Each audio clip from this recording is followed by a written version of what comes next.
Hey guys, tonight we're stepping into the cool dawn of a medieval monastery, where you're the one entrusted with the garden. Imagine the heavy silence of stone walls and the faint echo of footsteps on flagstones, broken only by the first clang of the morning bell. That sound isn't a gentle alarm, it's the iron hammer of obligation. You're up, whether you want to be or not. And outside your window the day is waiting, a mixture of dew, chill, and more chores than you probably have the energy for. And let us be honest, you probably wouldn't survive this role for more than a week, because it's way less romantic than it sounds. Still, tonight, you're going to try. So, before you get comfortable, take a moment to like the video and subscribe, but only if you genuinely enjoy what I do here. And while you're at it, drop a comment with your location and the local time where you're listening. I love seeing where this little sleepy caravan of listeners gathers from. Now, dim the lights. Maybe turn on a fan for that soft background hum, and let's ease into tonight's journey together. The first light has only just touched the cloister walls, a muted grey glow seeping through narrow windows that are more defensive slits than sources of cheer. The stone corridors are still holding on to the night's chill, wrapping you in a damp coolness that lingers even when you rub your arms. Every surface seems to breathe with silence, save for the distant sound of sandals dragging over flagstones as monks shuffle toward the chapel for the earliest prayer. You're not joining them this time. Your duty is elsewhere, out in the garden. You step through the cloister arches, their shadows banded like the ribs of a giant skeleton across the courtyard. The bell still reverberates faintly in your chest as you cross to the door that leads outside the monastery's protective walls. The garden awaits your realm, though you'd never dare call it that aloud. In truth, it's a patchwork of earth that keeps the monastery fed, healed, and decorated. It's the kind of responsibility nobody notices until something goes wrong. Wilted herbs, failed crops, a missing rose for the altar. The morning air greets you with a sharp bite, heavy with the smell of wet earth. You pause for a moment, letting your eyes adjust to the dim light. The sky isn't yet colorful. It's that in-between moment when night has ended, but dawn hasn't fully committed. Crot the beds, do clings like tiny pearls to leaves, and the soil still glistens with the sweat of yesterday's watering. A curious robin hops on the edge of a furrow, already inspecting what the night may have turned up. You probably think the gardener's first act would be to plunge into labor, but the truth is more measured. The day begins with quiet observations. You walk slowly between the plots, arms folded into your rough woolen habit, head tilted down at each patch of ground. You're checking for signs, what sprouted, what wilted, what some hungry insect dared to nibble while you slept. It's not glamorous, but it's the only way to prevent small problems from becoming disasters. The monks might chant about divine providence, but you know full well the weeds grow faster than the psalms. As you move, your sandals scuff lightly on the narrow paths of beaten dirt. Your eyes trace the faint outlines of vegetables in their rows, herbs in their neat clusters. and the faintly chaotic sprawl of the flower patch. There's something calming about the order here, even if it took countless hours of backbending effort to carve this order from stubborn land. Historians still argue whether monastic gardens were more about food or more about symbolism. But standing here in the quiet, it's obvious they were about survival first. A monastery couldn't just pray its way into full stomachs. The sound of a distant chant rises faintly through the morning air. The monks are already at prayer in the chapel.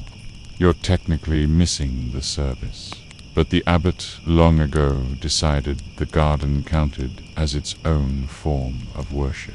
That doesn't stop you from muttering a quick, half-embarrassed prayer under your breath as you pass the patch of sage. The smell of its crushed leaves lingers on your fingers, sharp and almost medicinal, and you imagine it mingling with the words of your prayer, drifting upward together, nearby.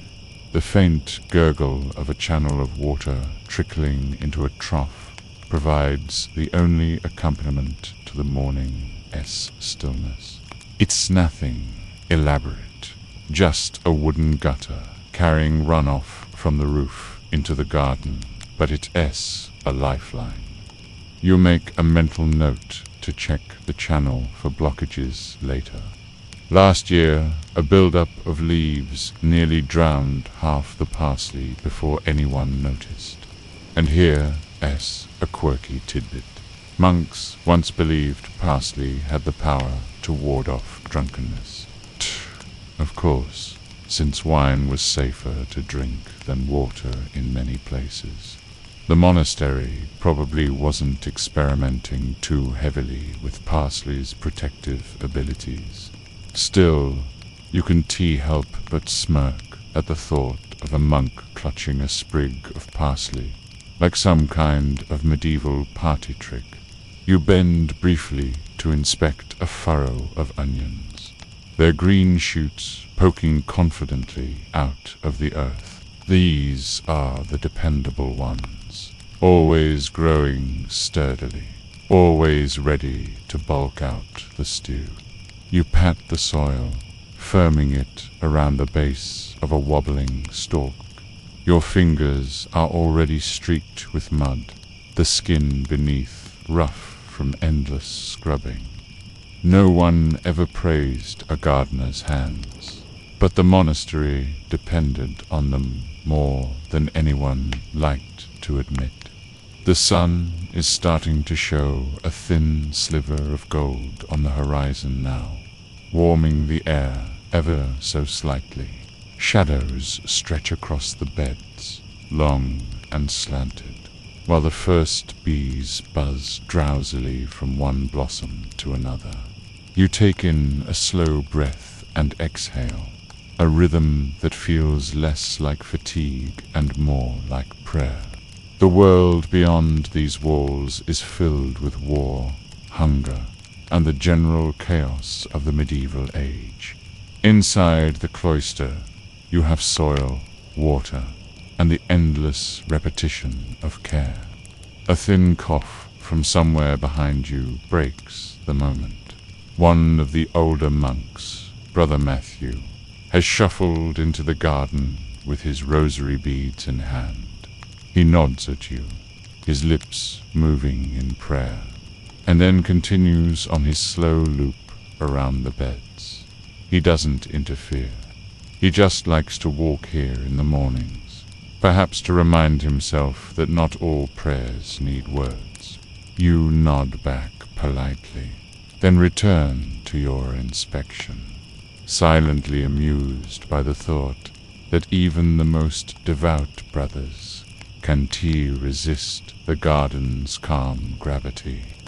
There is one last pause before the real labor begins. You kneel at the edge of the first bed, close your eyes briefly, and press your palm flat against the soil. It's not ritual, not exactly its habit. You're feeling for warmth, for dampness, for the subtle messages the earth leaves behind, for those patient enough to listen. Satisfied, you stand, straighten your back with a muted groan, and finally turn toward the shed where the tools await. The garden is awake now, and so are you. The wooden shed is no grand structure, more a lean-to pressed against the stone wall of the monastery. But to you it's a treasure chest. Its rough door creaks when you pull it open, releasing the mingled scents of iron, earth, and oiled wood. Inside, the air is thick with a dust that never quite settles, carrying the memory of hundreds of mornings like this. Every tool has its place, though not in any orderly way that an outsider would appreciate. To you, the arrangement is instinctive spades, leaning on the left, watering vessels propped in a battered row, small knives and shears wrapped carefully in cloth, and a collection of baskets stacked unevenly in the corner. You reach first for the spade. Its handle is worn to the shape of countless hands before yours, smooth where palms have pressed it over years of labor. There is a notch carved near the top, probably the work of some bored novice decades ago, but it feels like a personal signature now. The metal blade is dull but reliable, flecked with the ghost of dried soil that never quite comes off, no matter how often it's scrubbed. You run your thumb along the edge and decide it'll manage for another day's digging. Next comes the small hand hoe, its blade slightly bent, but you know just the angle to hold it so it still cuts clean into the soil. That's the thing about tools here.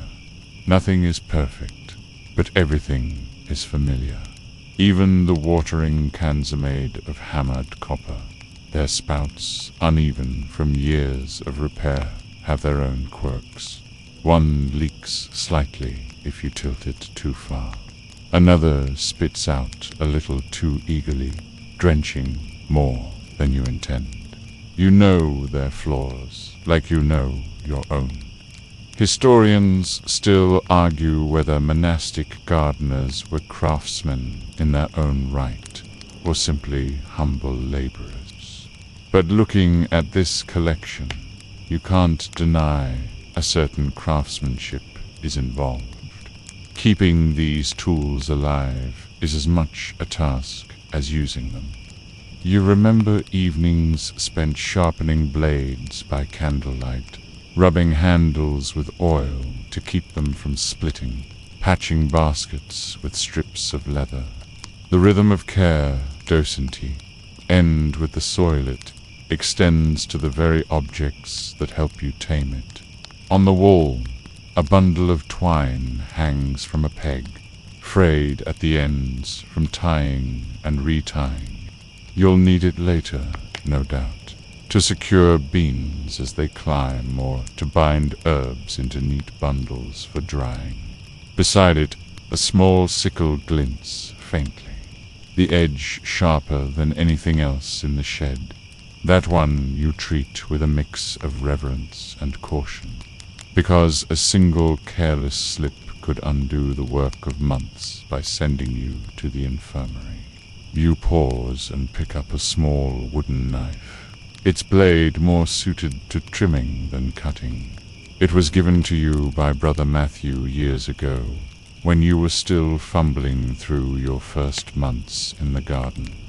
He'd carved the handle himself, shaping it into a simple cross. You don't use it often anymore, it's grown too fragile, but you keep it close, almost like a charm. Even monks have their sentimental streaks. The tools in this shed may look primitive compared to the gleaming gadgets of modern gardening, but in their simplicity lies a strange efficiency. A hoe is just a bent piece of metal, but in the right hands it becomes a weapon against weeds that seem to multiply faster than rabbits in spring. A spade is just iron on a stick, yet it carries the weight of the monastery's future meals. You can almost hear the whispered sarcasm of your own thoughts.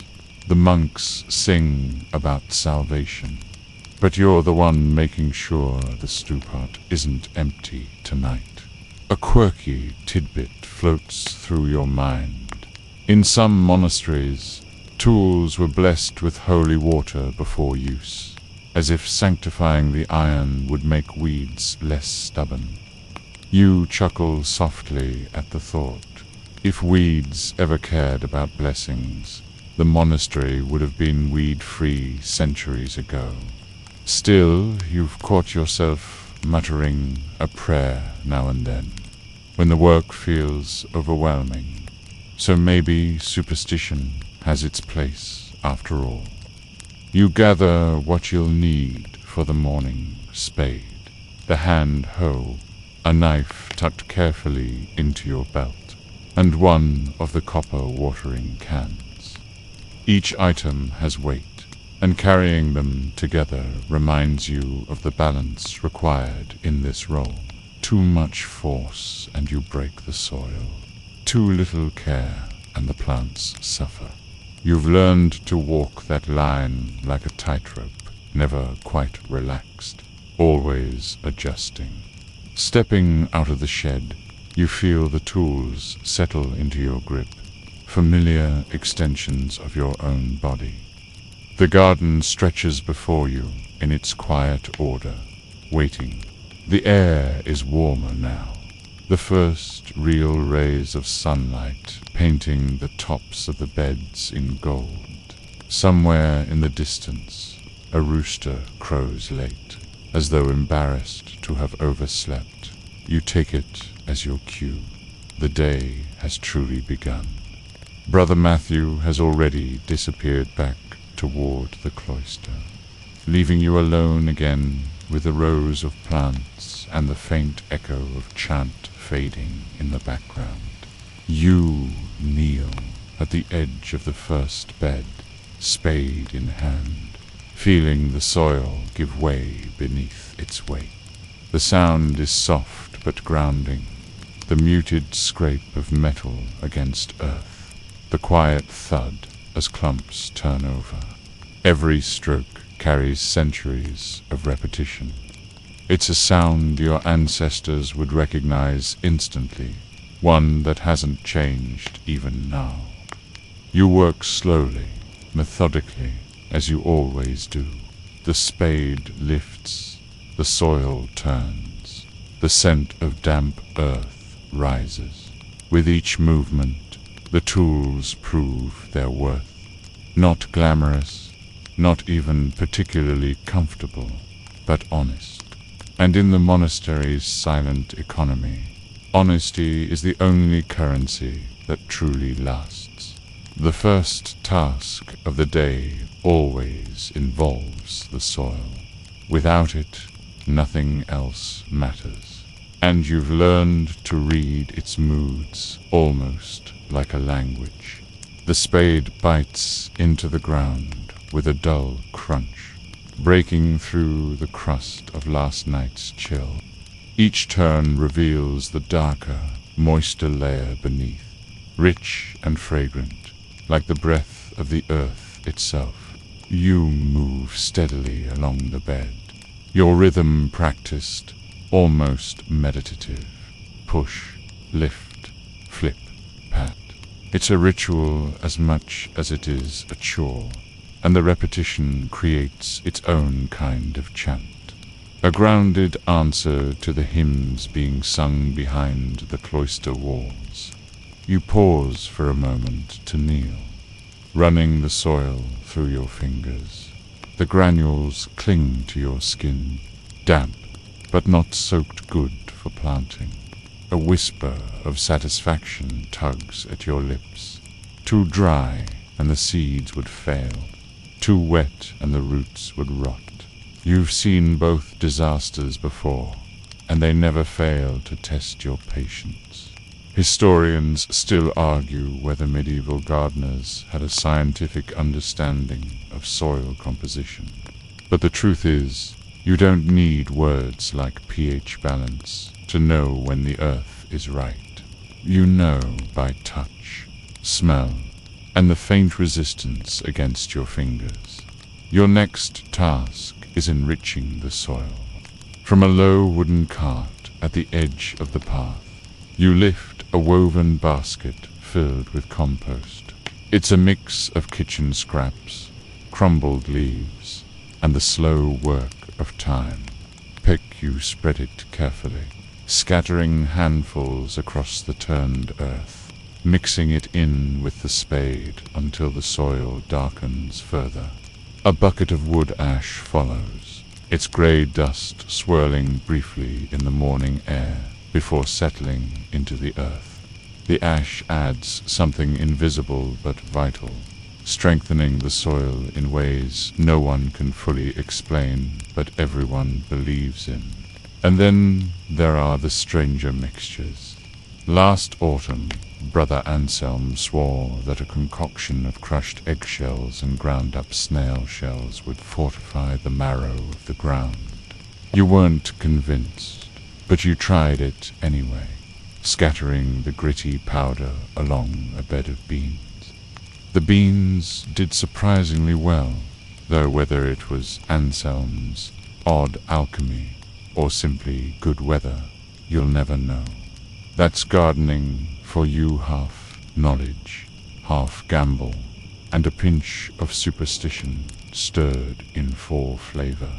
A quirky tidbit comes to mind as you work. Some medieval gardeners believed burying a dead animal under a fruit tree would make it flourish faster. You once heard a traveling pilgrim swear by the practice, his orchard fed by moles and sparrows. You've never tried it, mostly because you daren't fancy explaining to the abbot why you redigging tiny graves under the apple trees. Still, as you work the compost into the ground, you can't help but smirk at the idea. Your hoe comes into play now, its bent blade cutting neatly into the soil, breaking apart stubborn clumps and smoothing the surface into fine tilth. The sound is sharper than the spade's, a quick scrape followed by the whisper of loosened earth. You move row by row, the rhythm carrying you along. Sunlight grows stronger, chasing away the chill, and the garden begins to feel alive in its quiet waveforms, twisting lazily in the soil. Beetles scuttling out of your path, tiny roots stretching invisibly below. There's something humbling about this stage. You're not planting yet, not harvesting, just preparing. It's the in-between work that no one celebrates, but everyone depends on. The monks will thank God for a bountiful harvest, but they'll never think to thank the gardener for kneeling here with dirt under his nails, mixing compost and ash into rows of anonymous soil. That's fine. You don't work for praise, you work because the earth demands it. And because a monastery without vegetables would be a miserable place indeed. A soft breeze stirs the edge of your habit, carrying with it the faint scent of smoke from the kitchen chimney. Breakfast is being prepared, though you'll eat only after this bed is finished. The growl in your stomach reminds you why this matters. Today, stew will only exist because the soil is willing to give. You lean back on your heels for a moment, watching the rising sun stretch its light across the monastery wall. The shadows shrink, and the soil in your hands glows a deep, fertile brown. There are challenges, of course. Sometimes the earth resists you, hardened by drought or stubborn with stones. You remember one spring when the frost refused to leave, and the ground was as unyielding as iron. Your spade bent, your hands blistered, and still you struggled to prepare it in time for planting. Even now, a scar on your palm reminds you of that season. But scars are their own kind of knowledge. They remind you what the earth is capable of, and what you must endure to coax life from it. A distant cough draws your attention to the cloister gate. Brother Thomas, the infirmarian, passes by, carrying a small jar of honey for the morning apothecary work. He nods briefly, then remarks with dry humor, "Careful not to bury yourself in there." You grin faintly, flicking a clump of soil from your fingers in mock defiance. He shuffles on, and you return to the bed, comforted by the reminder that even the monks notice your labor if only enough to joke about it. By the time you smooth the last row, the soil is a soft, even blanket, ready to receive whatever seeds the season demands. You lean on your spade for a moment, wiping sweat from your brow despite the morning's coolness. There's satisfaction in this stage, a quiet certainty that you've given the plants their best chance. The rest will be in God's hands, or perhaps in the hands of the next pest to crawl along. You step back, looking at the bed as though it's a freshly made bed in some stone cell. Plain, simple, but perfectly ordered. You know it won't stay this way, for long nature has a way of reminding you that control is an illusion. But for now, it's enough. The soil is shaped, leveled, and fed. You've spoken the silent language of the ground, and it has answered with readiness. The earth is ready, and now it's time to tend to the plants that make this garden smell alive.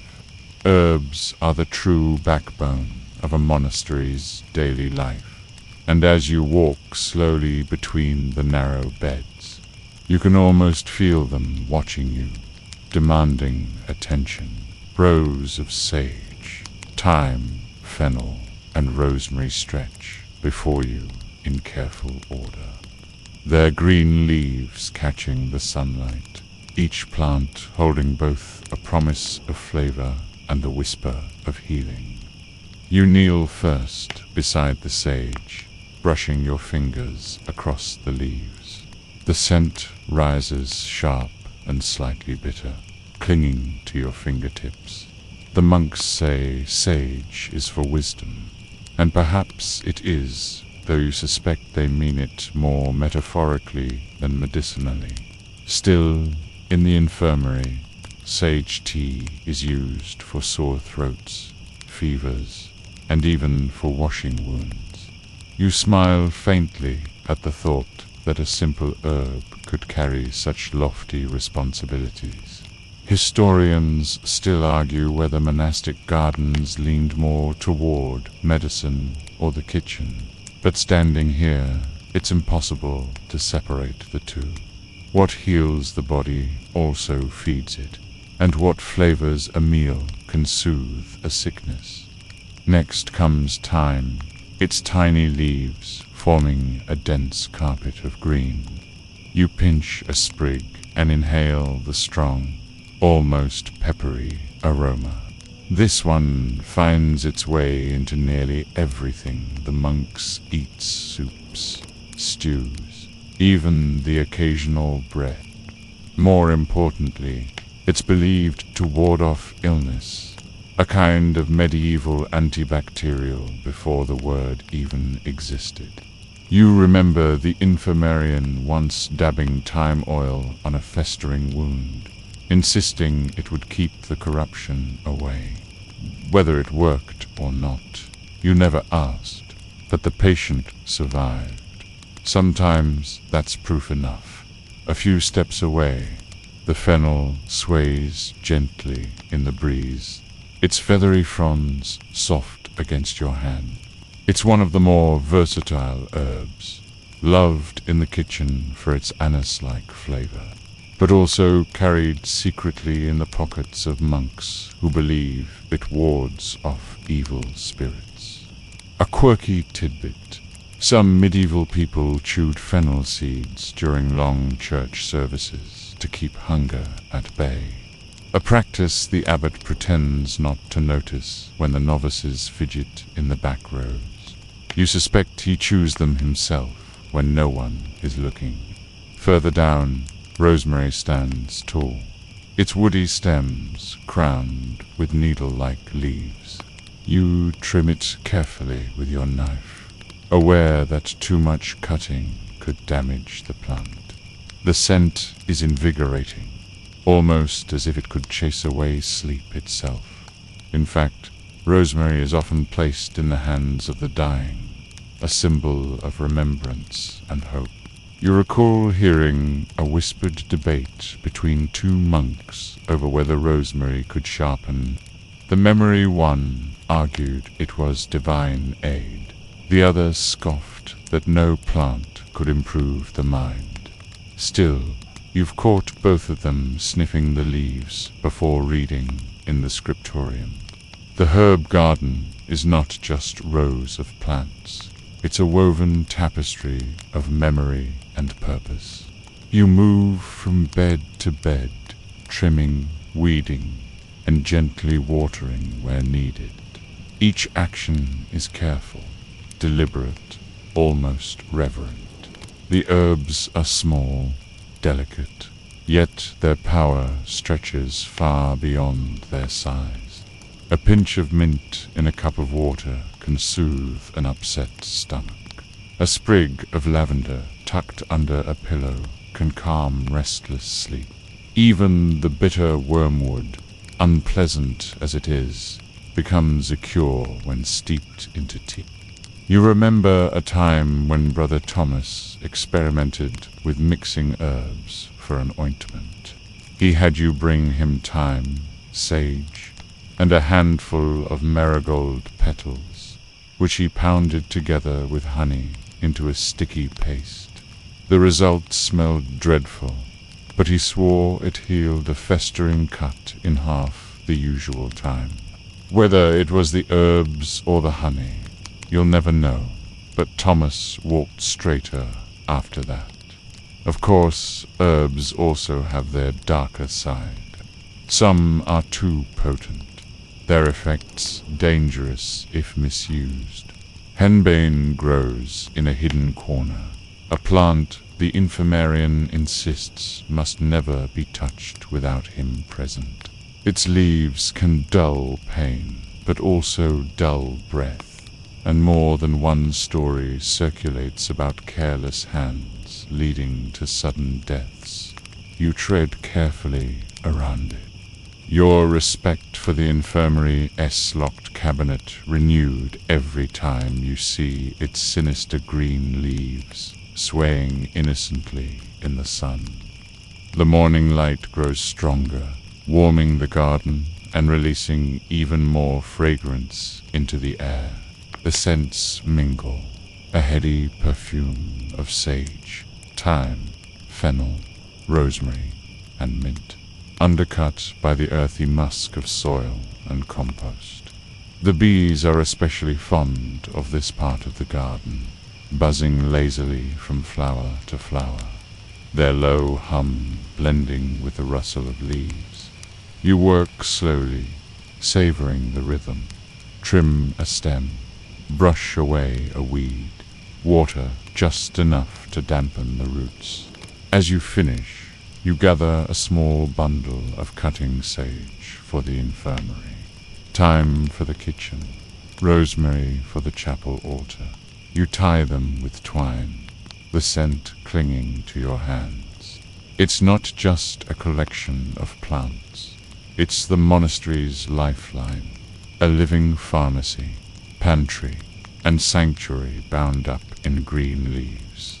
You pause before moving on, standing quietly with the bundle in your hands. The herbs sway in the breeze, whispering their silent promises of healing, flavor, and memory. It's a simple sight, but one that carries centuries of tradition.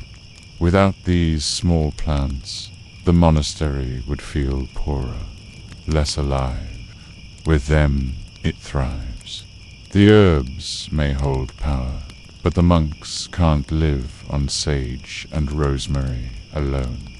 For that, the vegetables take center stage, row after row of humble green soldiers destined for the monastery's refectory.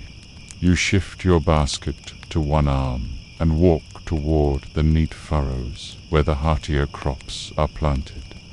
The morning sun, now warming the soil enough to draw out the first earthy sense of growth. The onion patch greets you first. Their green stalks rise proudly, clustered together like monks at prayer, each bulb quietly swelling beneath the soil. You kneel and tug gently at the earth around a few stalks, checking the firmness of the hidden bulbs. They're sturdy, and you can almost imagine the bite of them in tonight's stew. Onions are dependable, cheap, filling, and impossible to avoid. You remember once joking with Brother Matthew that onions were the true patron saint of the monastery, and he laughed harder than expected before solemnly agreeing. Next comes the bed of cabbages, their broad leaves overlapping like a shield wall. The cabbages demand patience. They start as fragile things, barely holding their own against weeds and pests. But by the end of the season, they're thick-headed and stubborn, solid enough to store for months. You brush a hand over one of the waxy leaves, watching droplets of dew scatter in the sunlight. There's something almost regal about them, as if they know how vital they are. Historians still argue whether medieval diets leaned too heavily on cabbage. But you've yet to see a monk complain when a steaming bowl of it appears on the table after a long fast. Carrots stretch out in a parallel row, their feathery tops disguising the treasure hidden below. You crouch, tugging gently at one to test its size, and it resists with that satisfying firmness that promises a good crop. You press the soil back around it, too early to harvest, but reassuring to know they're thriving. Somewhere deep in memory, you recall a tale told by a visiting pilgrim that carrots, when boiled in wine, cured snake bites. A quirky tidbit, surely, but not the strangest you've heard whispered in the garden. Broad beans climb along their staked supports, their tender shoots curling eagerly toward the sun. They'll need retying soon. The twine you used last week has already stretched, and the plants lean dangerously as if preparing to topple. Beans are a staple here, filling stews with a hearty bulk, though the monks sometimes mutter about the less polite side effects that follow a bean-heavy meal. You've learned to tune out those complaints without beans. The monastery's diet would collapse into monotony. You move carefully along the furrows, pulling a weed here, breaking up a clod of soil there, listening to the sounds of the garden waking fully now. Birds chatter in the orchard, bees drone near the herb beds, and somewhere in the distance a novice sneezes so loudly it echoes off the stone walls. You shake your head, amused, before returning to the task at hand. The leek bed catches your attention next. Their slender stalks rise in neat lines, demanding more watering than most, but worth the effort. In winter especially, leeks keep the monks nourished when other crops wither. You remember Brother Anselm once proclaiming leeks the green pillars of Christ's table, and while you suspect he was being overly poetic, you admit they do hold the meals together when supplies run low. Turnips occupy another section, their purple shoulders just visible above the soil. They're less glamorous than the cabbages or beans, but they serve their purpose. You squat down, rubbing soil from one exposed root, remembering a time when the entire community endured a lean year, surviving almost entirely on turnips and barley bread. Nobody spoke of it with fondness, but no one starved either. That's the quiet dignity of the turnip, uninspiring, perhaps, but steady. As you tend the beds, you think of how each vegetable carries its own character.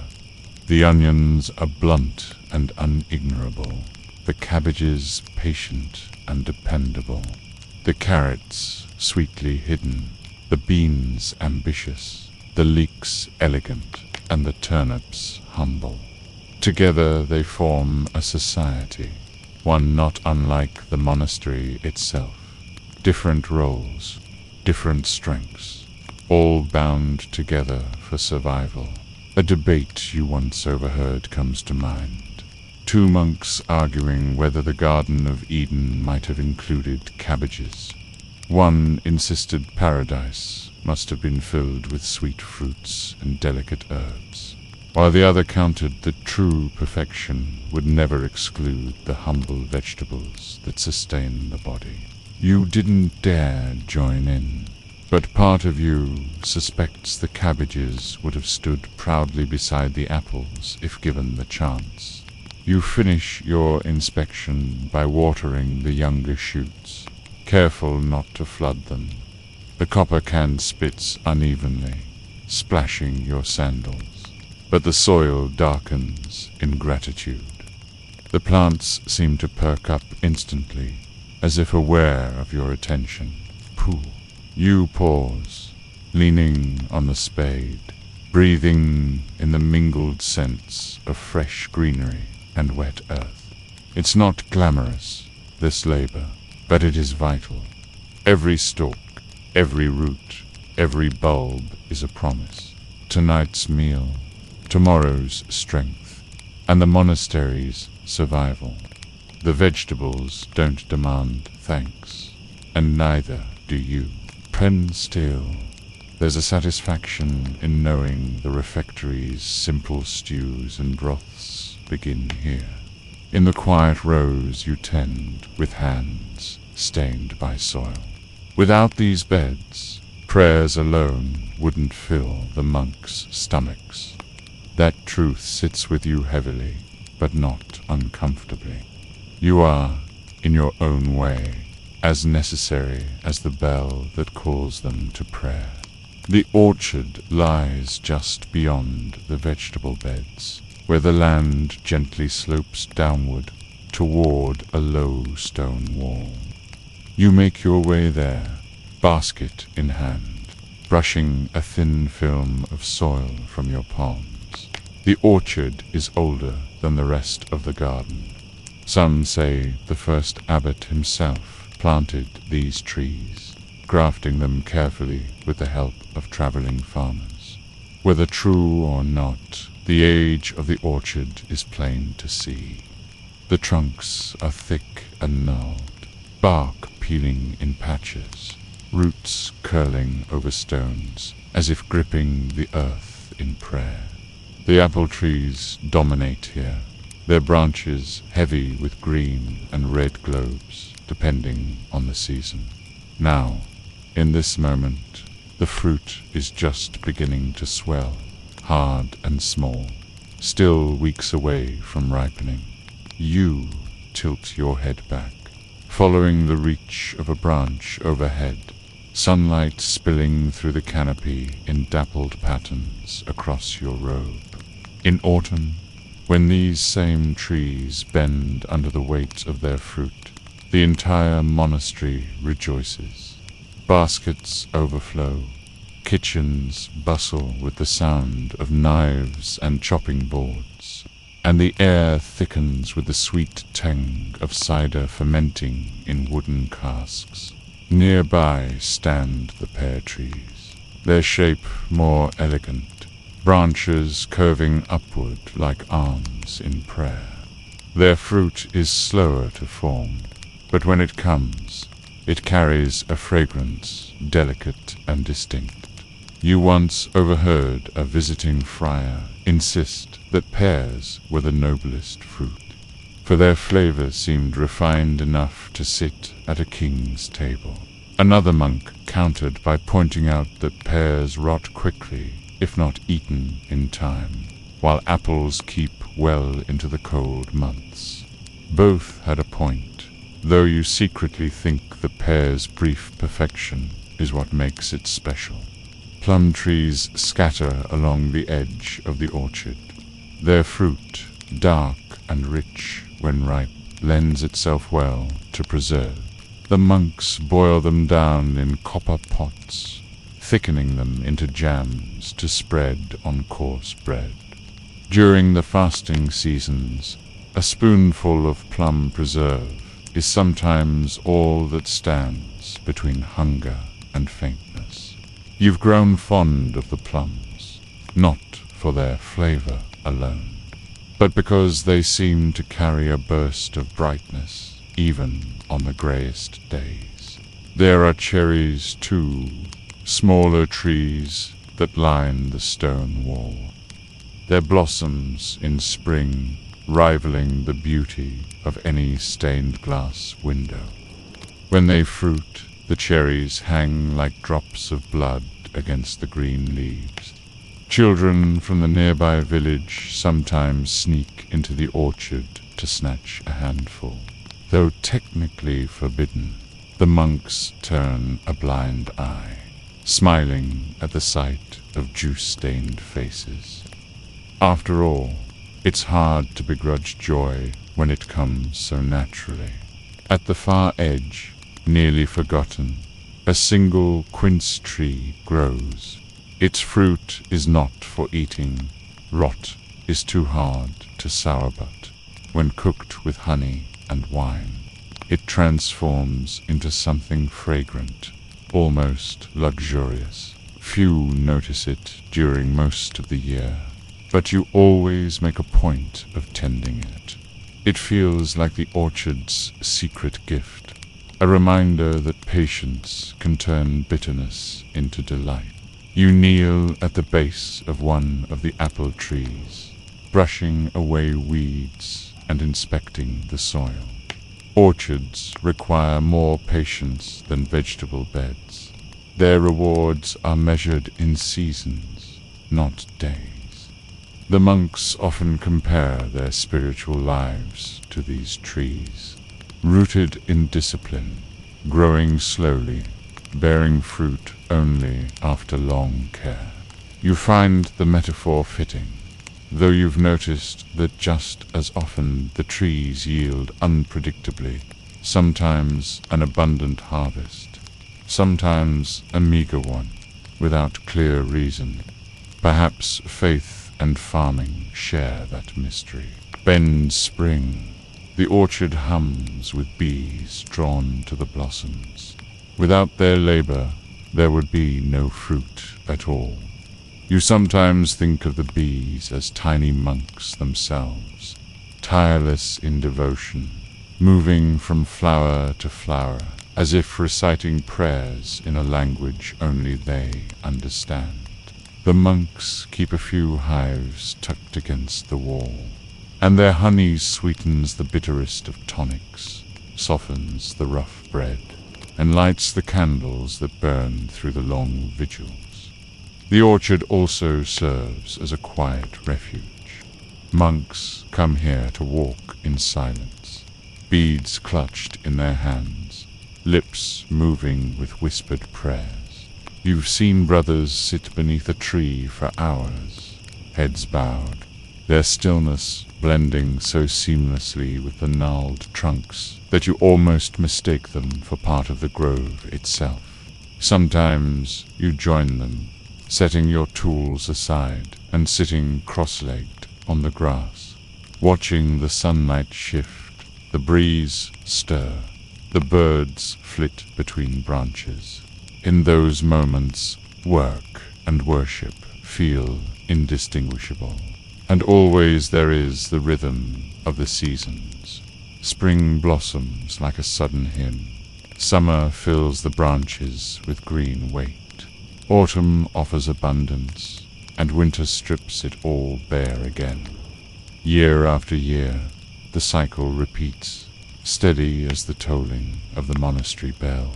Standing there now, listening to the faint rustle of leaves overhead, you sense that this orchard remembers more than you ever could. Storms weathered, harvests gathered, prayers spoken under its branches long before your arrival. You adjust the strap of your basket, though today you'll carry little from the orchard.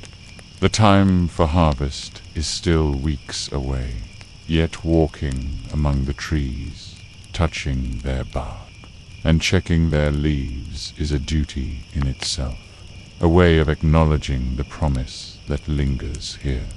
The orchard may not feed the monks tonight, but its quiet presence assures you they will be fed in time. For now, you linger, inhaling the faint perfume of leaves warming in the sun. A bird bursts from a branch above, startled by your movement, and disappears over the wall. You watch it go, then turn back toward the rows of vegetables in the distance. The orchard has offered its peace, its reminder of patience. Soon enough, you will return to the earthier tasks of pulling weeds and turning soil. But for this moment, under the canopy of these venerable trees, you allow yourself stillness. Past the orchard, the ground rises slightly, and here the vineyard takes hold. Though smaller than the orchards and far less essential to daily survival, the vines carry a special importance.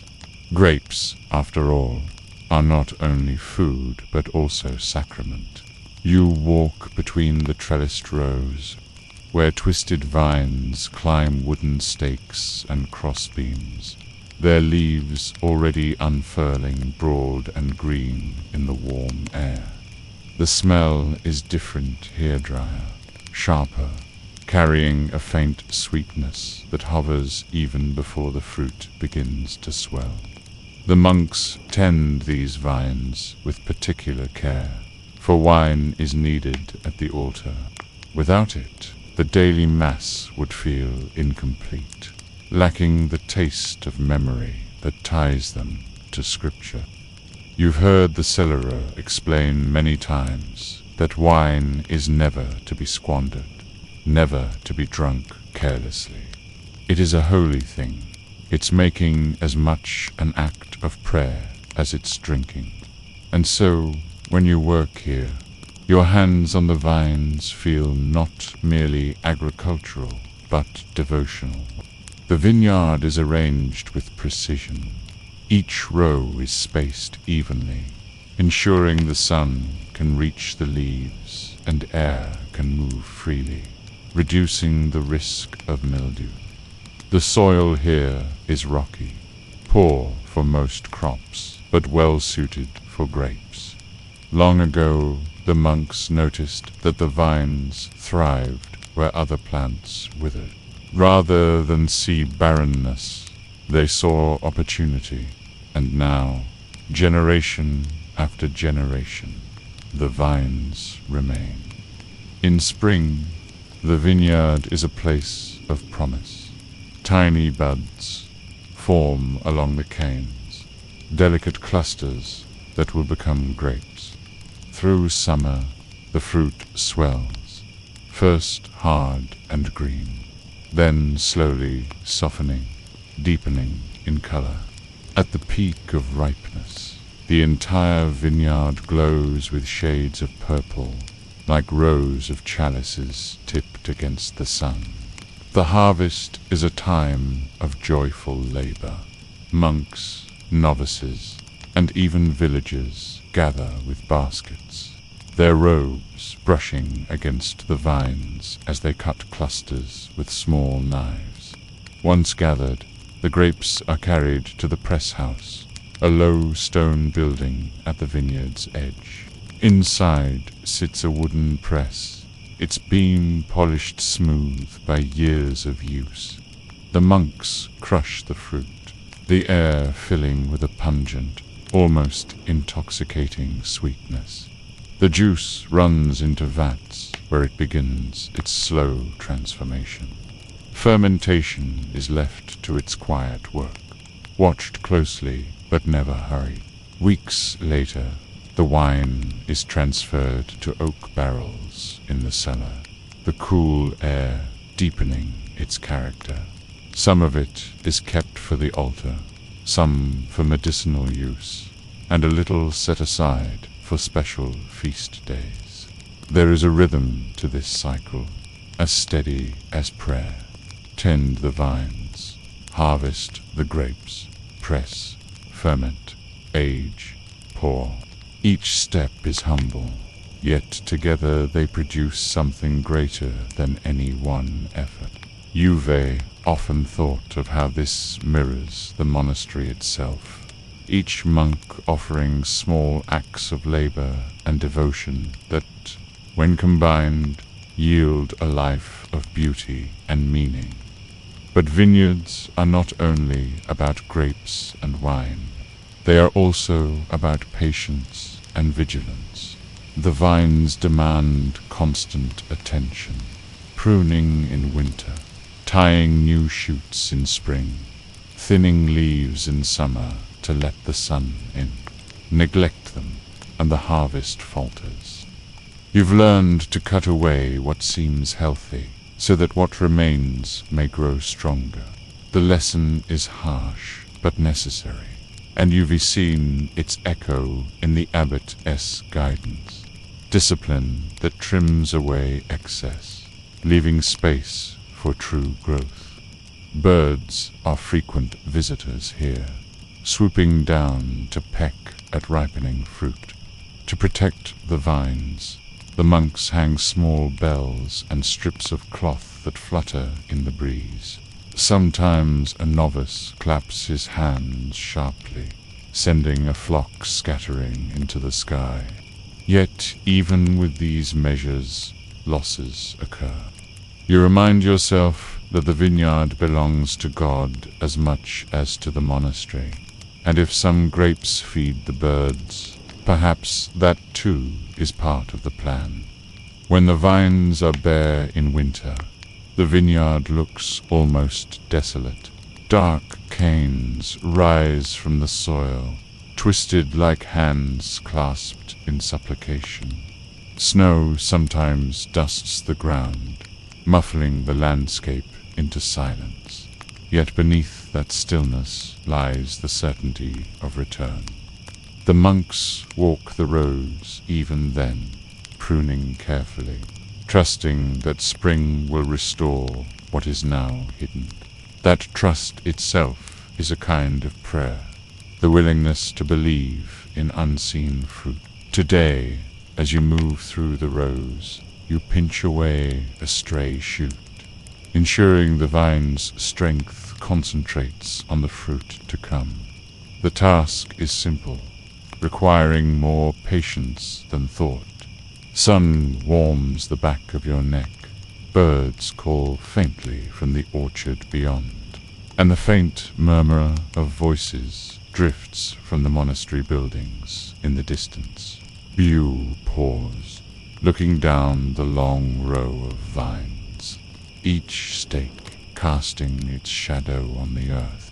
the rhythm so precise it could almost be mistaken for a psalm written in wood and leaf. Your basket is light.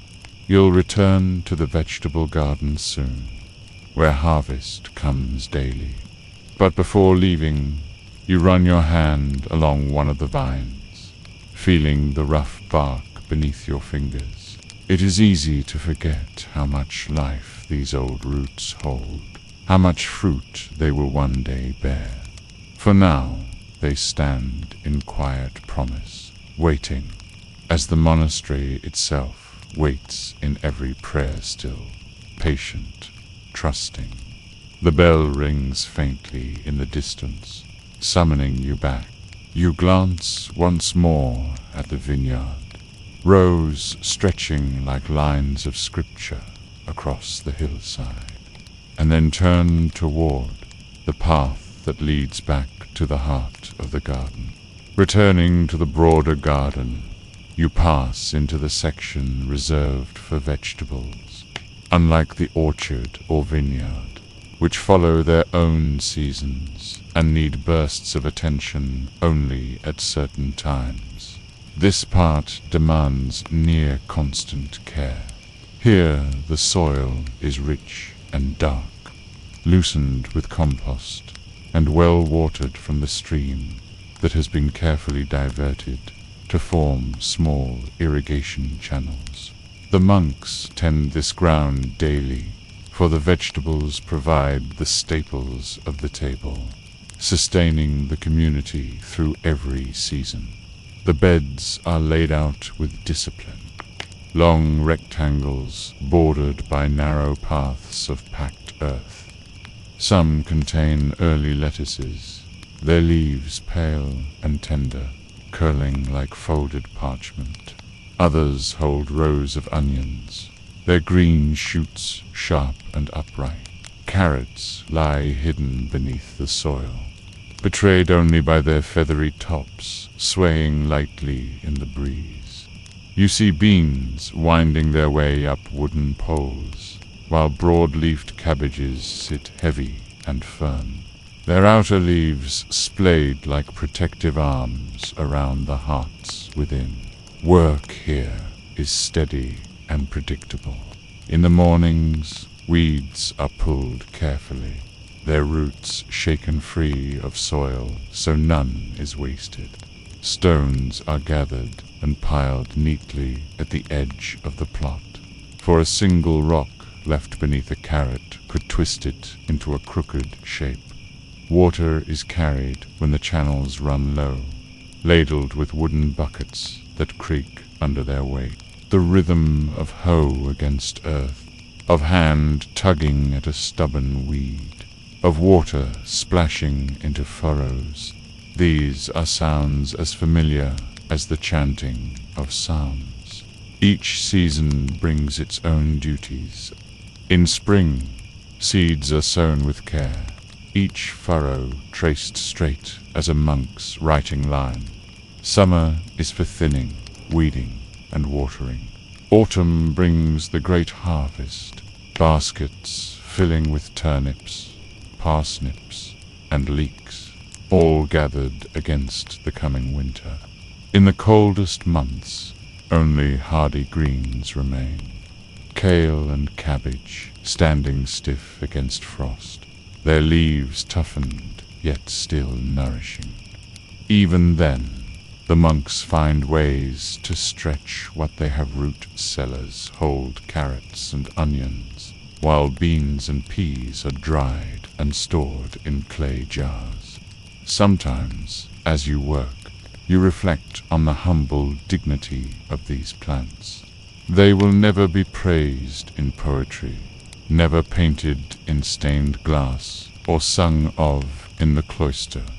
Yet they sustain life quietly, day after day, meal after meal. The orchard may offer sweetness, and the vineyard may bring joy, but the vegetables keep hunger at bay. There is holiness in such simplicity, though it goes unsplitted. The monks rotate their crops with care, never planting the same family of vegetables in the same bed 2 years in a row. This, they say, rests the soil and keeps it from tiring. Compost heaps rise nearby, steaming faintly even on cool mornings. Kitchen scraps, straw, and manure are layered together, their slow transformation watched with patience. In time, the pile becomes dark, crumbly, earth rich with new life. You have often marveled at this hidden alchemy, waste becoming nourishment, death becoming growth. It feels like a quiet sermon given by the earth itself. There is also an order to the harvest. The novices are taught to pick only what is ready, to leave the smaller heads of lettuce to grow another week, to pull only the largest carrots so the rest may mature. Waste is frowned upon. Even bruised or misshapen vegetables are gathered, destined for stews where their faults vanish into broth. Nothing is discarded lightly. Every leaf and root has its use. Occasionally, the garden yields surprises. A seed dropped carelessly may sprout where it wasn't planted. A squash creeping into the onion bed, or a rogue herb taking root between the cabbages. The monks rarely uproot these intruders, unless they threaten to choke the intended crop.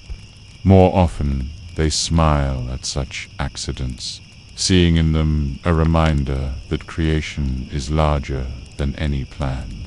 At midday, you and the others rest for a short while under a wooden shelter near the garden's edge.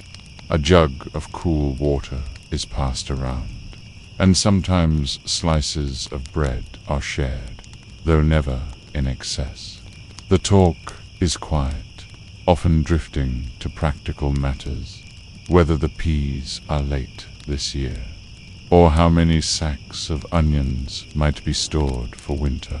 Now and then, a novice hums a hymn, the tune blending with the buzzing of bees nearby. The rest is brief, for the sun climbs quickly, and there is always more to do. You rise, brush the soil from your robe, and return to your row. The weeds never stop growing. The soil never stays moist for long.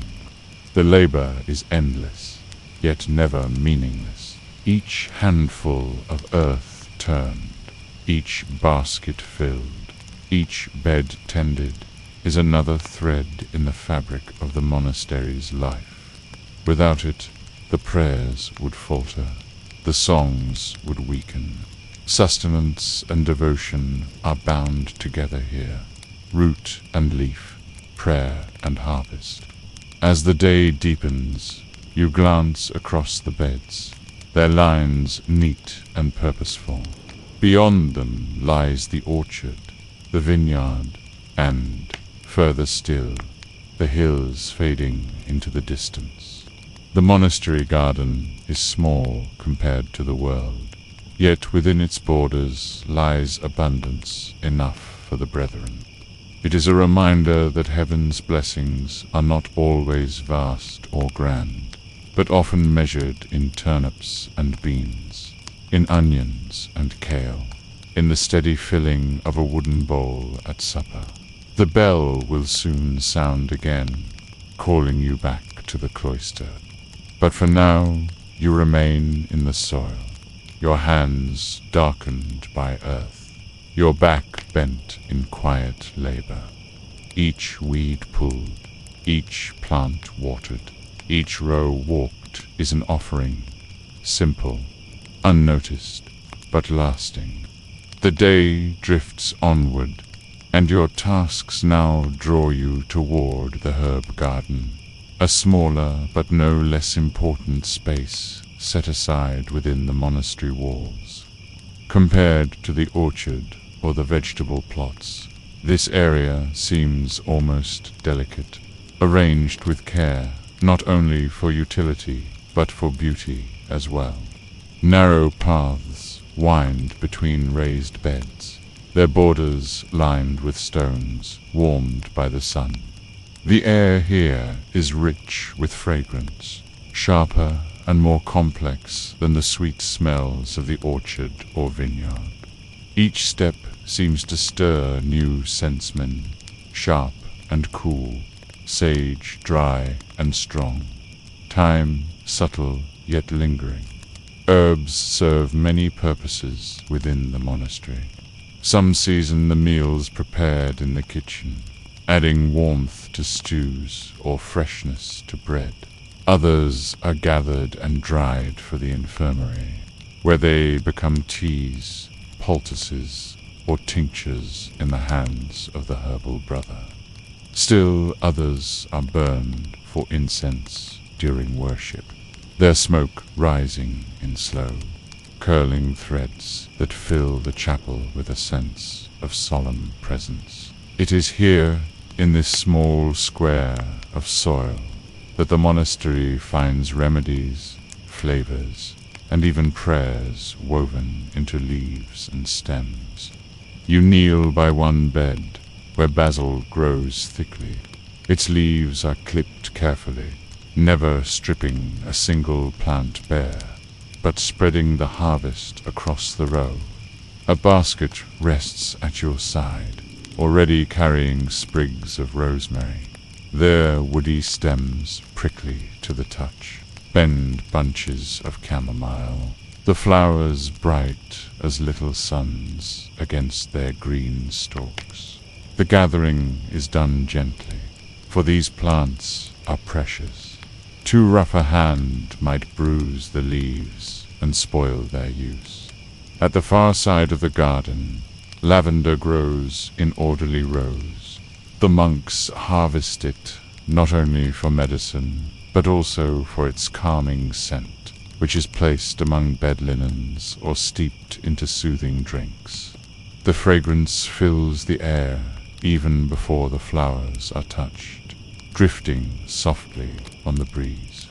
You pause in your work to breathe it in, feeling a quiet calm settle over you, as though the plant itself were offering rest. Beyond the lavender, you notice taller stalks of fennel swaying gently. Their feathery tops glimmer with a faint golden hue in the afternoon sun. Seeds are collected from them when they dry, stored carefully in clay jars to be used in bread or as a remedy for digestion. Close by, patches of mint spread with persistence, their creeping roots eager to claim more soil than they are given. They must be trimmed back often, though the abundance is never unwelcome. A handful of mint leaves steeped in hot water makes a simple drink that refreshes after long hours of labor. In the shaded corner of the herb garden, more secretive plants are tended. Foxglove grows here, tall and proud, its bell-shaped flowers nodding gently. The monks know well its dangers too much can kill, but used with care, it strengthens a faltering heart. Not all who walk in the herb garden are permitted to touch it. Its use is reserved for the herbal brother, who carries both the knowledge and the caution passed down from those before him. Beside it, comfrey pushes broad leaves from thick stems, valued for healing wounds and knitting bones, though it too must be handled with care. Your task this afternoon is to gather thyme for drying. You move slowly along the bed, pinching off sprigs and laying them neatly in the basket. The work is repetitive, almost meditative, each small cut followed by the faint release of aroma. Sunlight flickers across your hands as clouds drift above, and the chorus of bees hums steadily among the flowers. Now and then, a bird swoops overhead, pausing briefly on the garden wall before darting away again. When your basket is filled, you carry it to a small wooden shed near the garden's edge. Inside, bundles of herbs hang upside down from beams, drying in the cool, shaded air. Rows of jars line the shelves, filled with dried leaves and seeds, oregano, dill sage, and more, each labeled carefully in neat Latin script. This place smells stronger than the garden outside, the fragrances mingling together in a concentrated blend. It feels almost like stepping into a library, but of scents instead of books. You set your time aside and take a moment to tidy the bundles already hanging. Dust is brushed away, stems straightened. The order here is deliberate, for without it, herbs lose their potency or spoil. Discipline in the garden continues even after harvest, just as prayers continue in the silence after chants. As you return outside, the late afternoon sun casts long shadows across the beds. The air feels cooler now, touched by the evening that slowly approaches. Work lessons at this hour. The tasks of the day have been carried nearly to completion. Still, there is always something left undone. Another plant to water, another stem to tie, another weed to pull. But the rhythm of the garden teaches patience. What is left today will wait for tomorrow, just as yesterday's work prepared the ground for today. You pause once more before leaving. The herb garden hums with quiet life, every leaf carrying purpose beyond itself. Together, these plants form a storehouse of nourishment, healing, and prayer, each rooted in the soil yet reaching toward service.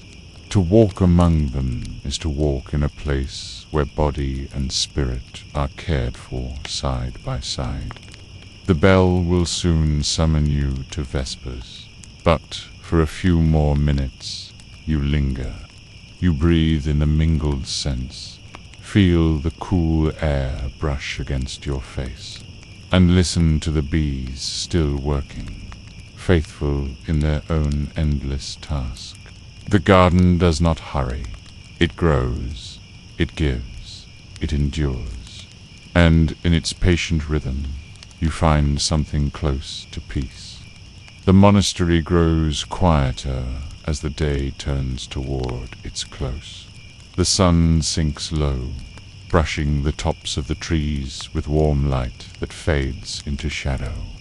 The bell rings for vespers, its tone softer than earlier in the day, as though calling not to work but to reflection. You leave the herb garden behind and walk slowly along the worn stone path toward the chapel. The air cools with each passing moment, carrying with it the scent of wood smoke rising from the kitchen fires, mingled with the faint sweetness of lavender still clinging to your hands. The chapel waits at the heart of the monastery, its stone walls weathered yet firm. As you step inside, you are met with a hush deeper than silence. Candles flicker in their iron stands, casting light that trembles across the wooden pews and settles on the faces of the monks gathered already in prayer. The rhythm of the day continues, now no longer measured by hoe or basket, but by voice and breath. The monks stand, robes rustling softly, and the chant begins. Their voices rise, steady and measured, weaving a single thread of sound that stretches upward toward the vaulted roof. The music is simple, repeating phrases that seem to fold into themselves. There are no instruments here, only the human voice, steady and unhurried. It carries the weight of centuries, each note a reminder that countless others have sung the same words in the same space. Puge on the chant, your voice blending with the rest. There is no striving to be heard, no effort to stand out. The harmony lies in surrender, in becoming part of something larger. Time seems to loosen its grip. The moments no longer feel separate, but flow together as one continuous presence. Bend this sound. You sense the day's labors gathered soil, tilled, vines tied. Herbs gathered all lifted and offered back as prayer. When the chanting quiets, there is a pause. The silence that follows feels heavier than the sound itself, filled with something unseen but deeply felt. The monks bow their heads. You do the same, and for a moment the weight of words is replaced by stillness, as though the very air rests with you. The service continues with readings and prayers, each spoken slowly, carefully, like stepping stones across water. You listen more than you speak, your thoughts drifting in and out. Faces around you glow faintly in the candlelight. Shadows stretch high along the stone walls. The rhythm here is gentle but steady, carrying you as surely as the vineyard rows or the orchard paths. When Vespers ends, the monks file out in quiet order, their steps muted against the worn floor. Outside, the last of the daylight has faded, leaving only the soft glow of the moon rising beyond the walls. The air is cooler now, carrying the faint sound of night creatures stirring in the fields beyond. Supper follows, simple and shared in silence. Bowls of porridge or bread with cheese appear, accompanied perhaps by a little wine from the vineyard. There is no conversation, only the steady sound of eating, interrupted now and then by the scrape of a wooden spoon. Even here, the stillness feels purposeful, as though the meal itself were another form of prayer. Gratitude rests not in words, but in the act of receiving. After the meal, the community disperses once more. Some linger in the cloister, walking slowly beneath the arches, their steps echoing in rhythm with the night. Others return to their tasks, putting away tools, checking the livestock or preparing herbs in the infirmary. You find yourself outside again, standing in the open courtyard. The stars begin to appear, scattered and faint at first, then brightening as the sky deepens. Their quiet brilliance mirrors the candle flames in the chapel, tiny lights holding back the dark. The final office of the day, Compline, approaches. You walk again toward the chapel, your body tired but your steps steady. Inside, the service is shorter, more intimate. The chants are lower, slower, as though soothing the day itself into rest. Prayers for protection in the night are spoken, voices rising and falling like a lullaby. You bow your head, feeling the weight of your body sink into the wooden bench. The rhythm of prayer wraps around you, steady and tender. When it ends, the monks extinguish the candles one by one. The chapel darkens, leaving only the moonlight filtering through high windows. You step outside for the last time today. the air cool against your face, the quiet deep and unbroken. The monastery sleeps, but it does not abandon its rhythm. The silence is part of it, just as vital as the bells and the chant. You make your way to your cell, a small room with bare walls and a narrow bed. The straw mattress is simple, the blanket plain, yet both feel enough after the day's labor. You sit for a moment before lying down, listening to the faint rustle of the night beyond your window. Somewhere an owl calls. The vines in the vineyard rest. The herbs in the garden release their fragrance slowly in the dark. You lie back, eyes heavy, and let the stillness of the monastery settle over you. The rhythm of the day, from morning bell to evening chant, continues within you even as sleep approaches. Tomorrow will bring the same pattern, the same tasks, the same prayers. Yet in their repetition lies comfort, a steady heartbeat that does not falter. And so the day ends, not with an ending but with a return to silence, the same silence from which it began. The night deepens, and with it the monastery folds itself into quiet rest. Yet even as you lie in your cell, the rhythm of life here does not entirely stop. Somewhere in the distance, a watchful monk tends to the lamps, ensuring that no flame burns unattended. Another rises in the dark to begin his vigil, a solitary prayer offered while the rest sleep. These unseen tasks continue, threads in the fabric of devotion that stretch through every hour. Your own rest comes slowly, not as a sudden descent, but as a gradual surrender. The straw beneath you shifts with the weight of your body, the coarse weave of the blanket warming your skin. The faint sounds of the night filter inwind, brushing against the shutters. Leaves whispering beyond the walls, the soft scurry of a small creature in the orchard. Each sound is gentle, without urgency, and each one carries you further into stillness. When the bell finally rings again, its sound is softened by distance, but it is enough to draw you from sleep. The night has passed unnoticed, leaving only the coolness of morning in its place. The first light of dawn filters faintly into the cell, grey and pale. You rise slowly, joints stiff from the hard bed, but eased by the familiar rhythm of beginning again.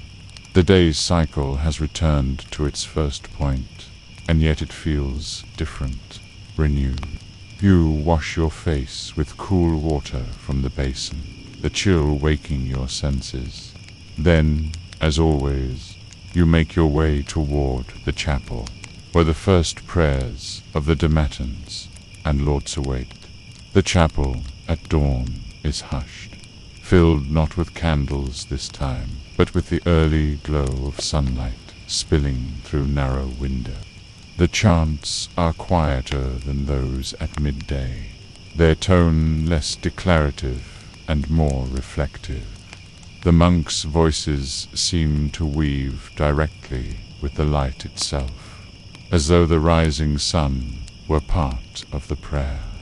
You join them once more, your voice carrying into the morning air, steady and unhurried. After prayer, the day resumes much as before. Yet you notice how each repetition feels slightly altered. The soil in the vineyard is cooler beneath your hands than yesterday. The vines have stretched just a little further. The orchard holds the faint scent of ripening fruit, stronger than the day before.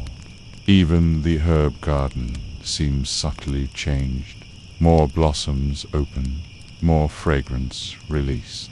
The sameness of the rhythm is not dullness, but variation within continuity.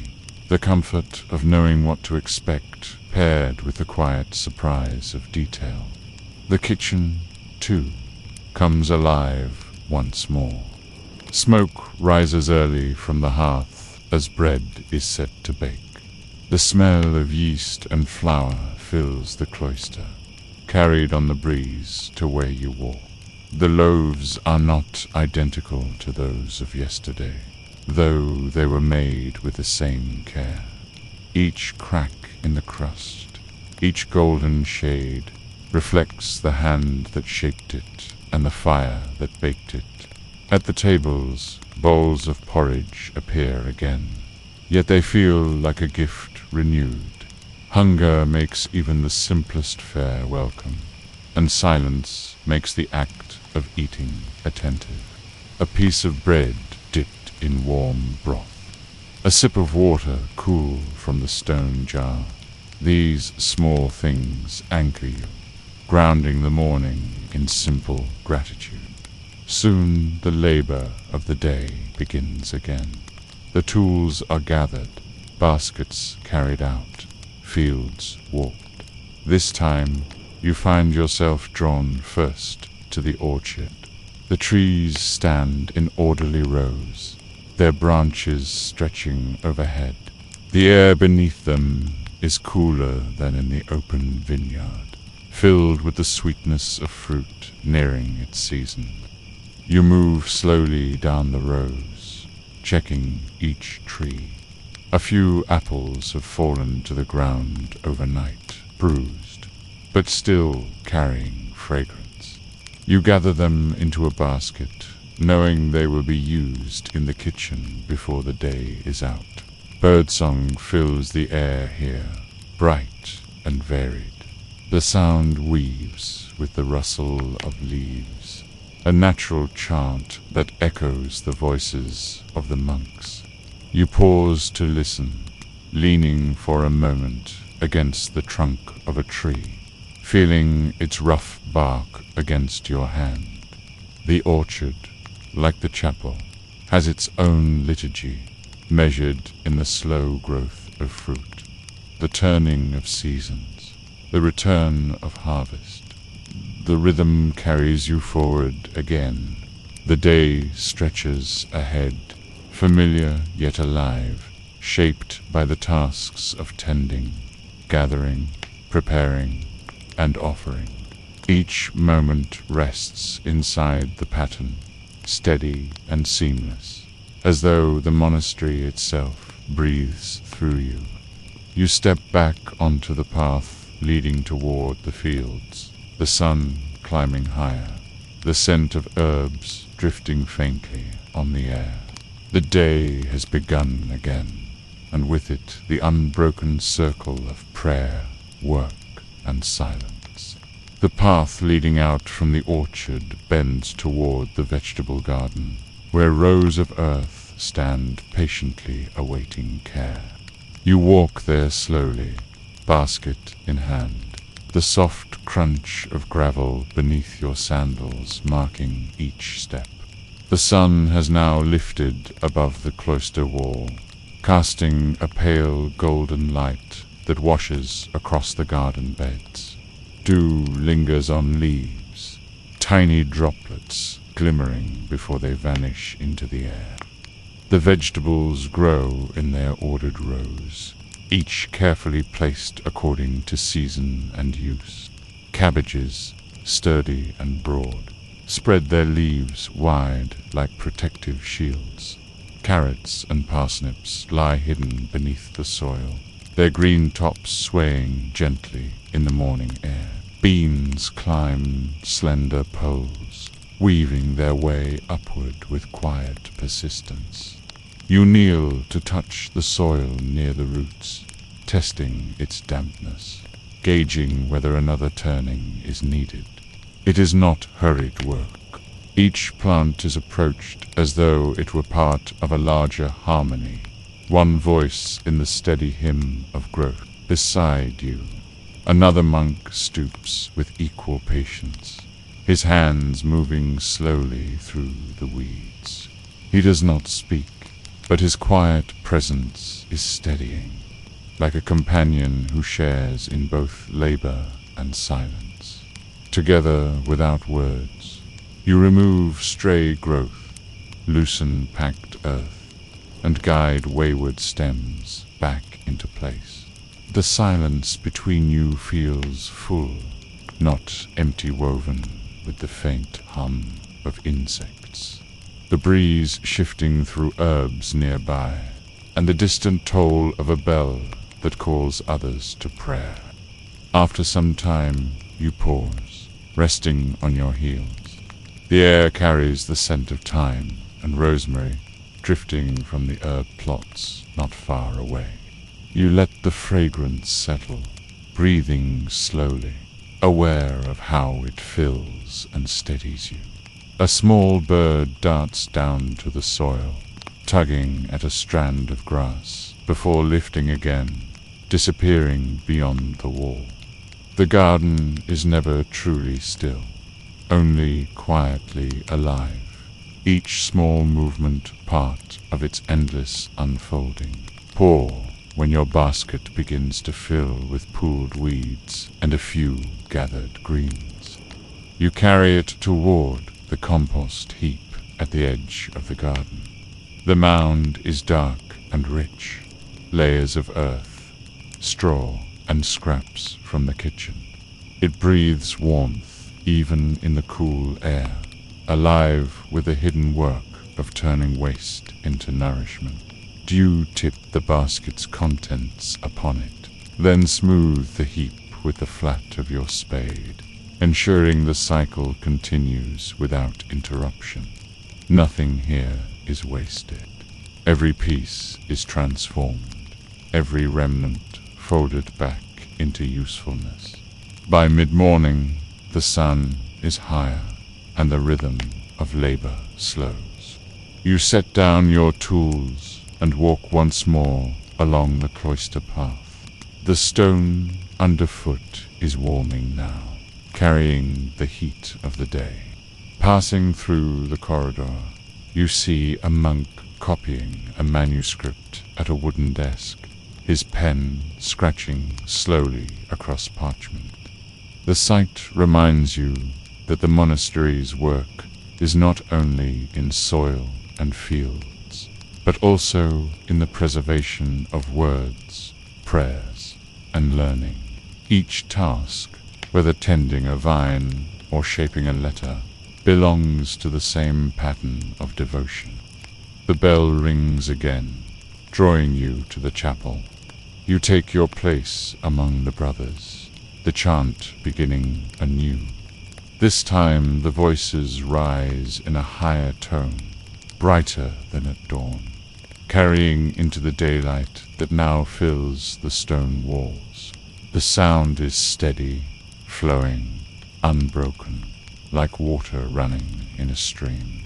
You feel your breath align with it, your thoughts quieting, until only the chant remains. After prayer, the midday meal is prepared. Simple fare, again bread, broth.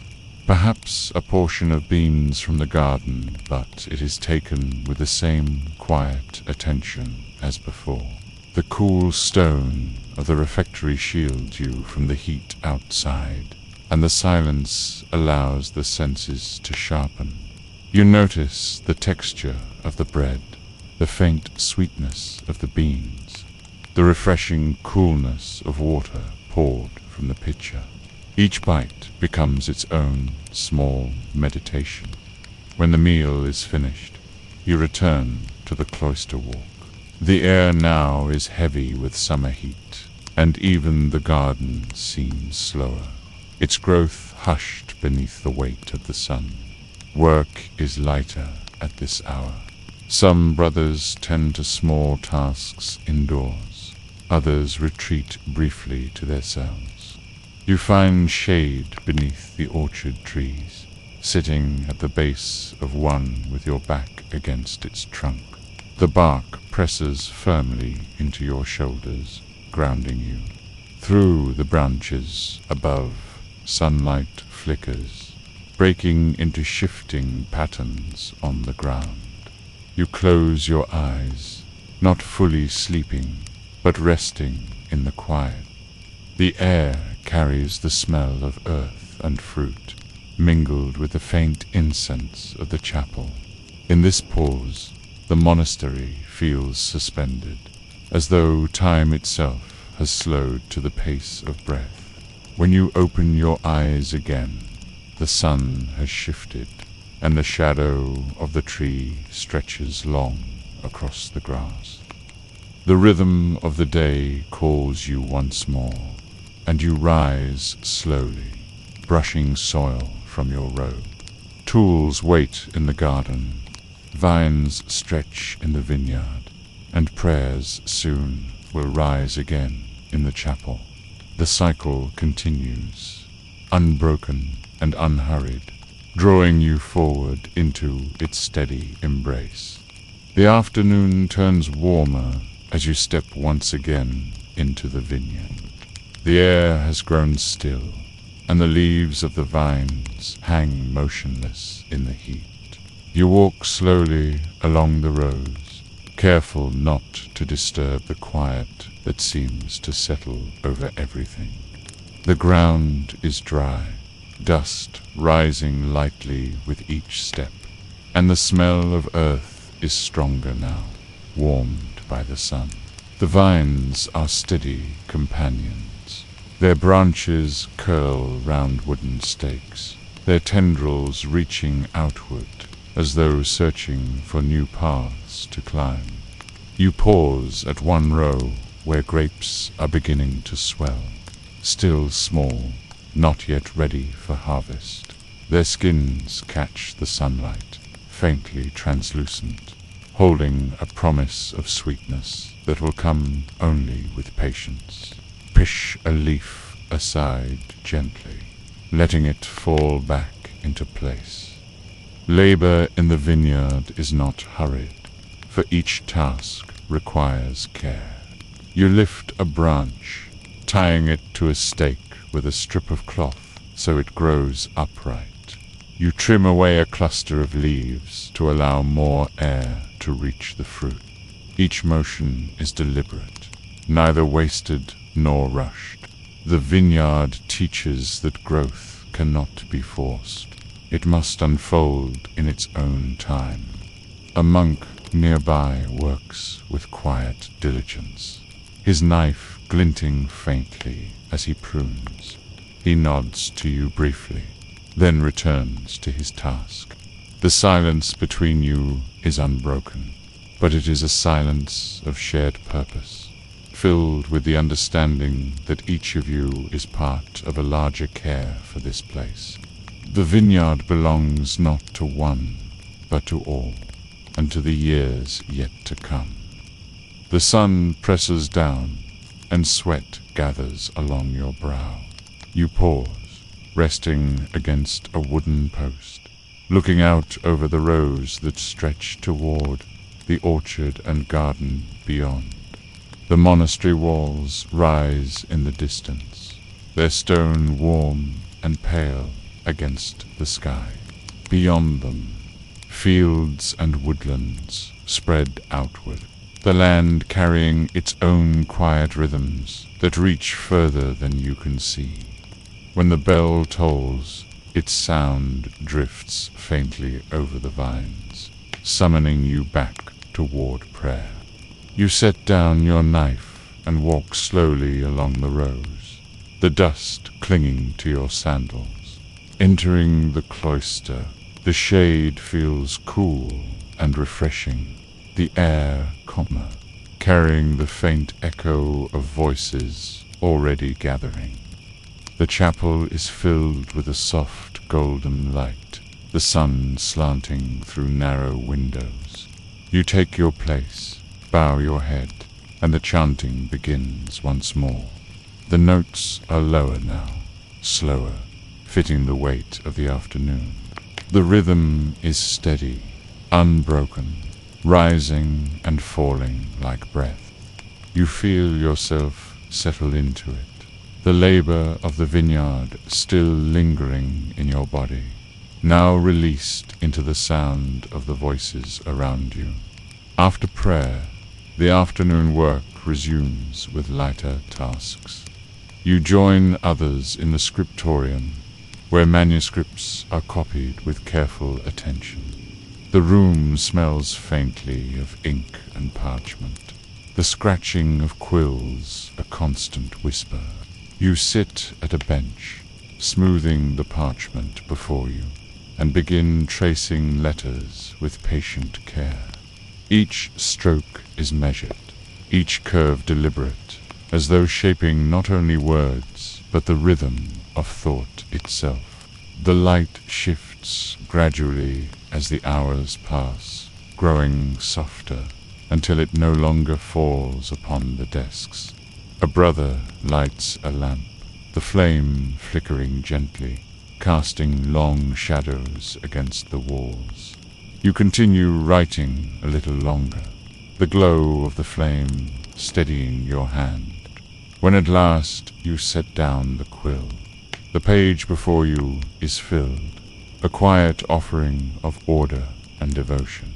The evening bell calls again, and you rise with the others. The air outside has cooled, and a faint breeze stirs through the cloister walk. You breathe it deeply, letting it refresh you after the stillness of the scriptorium. The chapel fills once more, voices joining in chant as the day leans toward its end. After the service, supper is shared.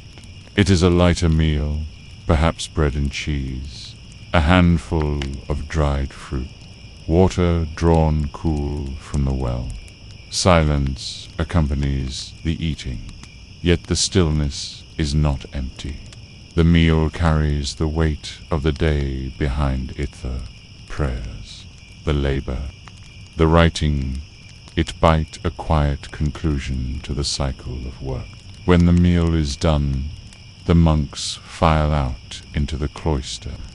The sky above has softened into hues of red and gold, the last light lingering on the edges of the stone walls. Birds settle into the orchard, their calls quieter now, preparing for night. The vineyard lies in shadow, the rows of vines fading into the dusk. You walk slowly along the cloister walk, the stone cool under your feet, the air gentle with the fading warmth of the day. The lamps are lit one by one, casting a steady glow against the walls. The rhythm of the monastery continues, unbroken, moving into the stillness of evening. In your cell, you sit upon the wooden bench by the window. The sky is deepening into blue, stars beginning to appear. You breathe slowly, allowing the silence to settle, holding the memory of the day's labors and prayers. The monastery rests now, and you rest with it, the cycle preparing to begin again with the first light of dawn. The next morning begins before the sun has fully risen. The bell calls in the dark, and you rise from your bed, pulling your robe close against the lingering coolness of night. The cell is quiet, the air faintly damp with morning mist that has drifted through the small window. You step into the cloister, where the lamps still burn with a soft glow, guiding the way toward the chapel. The chapel is hushed, the stone walls absorbing the faint echoes of sandaled feet. The monks gather, their forms moving in the half-light until they are seated in silence. The first notes of chant rise low and steady, shaping the darkness into order. As the voices swell, the faintest light begins to show through the eastern window, a pale suggestion of dawn. Prayer continues as the sky outside shifts gradually, first grey, then streaked with color. By the time the last note fades, the light has grown strong enough to fill the chapel with a soft clarity. You bow your head one final time before rising to return through the cloister walk. The air has changed now, fresher, carrying the scent of dew on stone and earth. The morning meal is simple. Bread baked the previous day, its crust still holding the faint scent of the hearth. A small portion of cheese, a cup of watered ale or warm broth. Silence accompanies the eating, but it is a silence of preparation, a gathering of strength for the work that lies ahead. Each bite is taken with care, nothing hurried, for there is no rush in the rhythm of the monastery. After the meal, the tasks of the day begin once more. Today, you walk with others to the orchard. The ground is damp with morning moisture, and your steps leave faint impressions in the soil. The trees rise in careful rows, their branches heavy with leaves that rustle softly as the breeze stirs. Some trees bear early fruit, small and green, promising more in the weeks to come. Your task is to gather fallen branches and clear the ground beneath the trees. You bend often, picking up twigs, smoothing the earth, making the space clean and ordered. Others climb small ladders, inspecting the branches for broken limbs, trimming where necessary with careful hands. The orchard, like the vineyard, requires steady attention, each task small but essential. As the sun climbs higher, the mist dissolves and the sky grows clear. The orchard brightens, the leaves shimmering with light. Birds call from the higher branches, their voices carrying above the steady sounds of labor. You pause now and again, wiping your brow, listening to the mingling of natural sound with the faint hum of distant chanting from within the monastery walls. When the bell rings mid-morning, you set aside your work. Dust clings to your hands, and the scent of cut wood lingers on your robe. Returning through the cloister, you dip your fingers into the cool water of the fountain, washing away the dirt before entering the chapel. Prayer begins again, voices lifting in rhythm that has no urgency, only steady repetition. The hours pass in this way, alternating between work and prayer. After midday, the sun warms the courtyard, and you sit for a brief rest. The meal is laid simply once again. Lentils cooked slowly, bread broken and shared, water poured carefully into each cup. The silence remains, but a quiet satisfaction seems to move among the monks, the kind that comes from labor completed and prayers offered without haste. In the afternoon, you join the scriptorium once more. The parchment before you is smooth and pale, the quill resting lightly in your hand. You dip it in ink, the black liquid shining briefly before it touches the page. Letters form with patient strokes, each one steady, each one shaped as countless others have been shaped before. The work is not only writing, it is a continuation of memory, preserving words so they will outlast the present moment. The light fades slowly as the hours pass. Shadows stretch across the desks, and the lamp is lit once again. The glow is soft, flickering against the parchment, guiding the last strokes of the quill. You pause to stretch your hand, the ink drying quietly on the page. The work is done for now, though it will continue tomorrow and the next day without end. The evening prayer draws you once more into the chapel.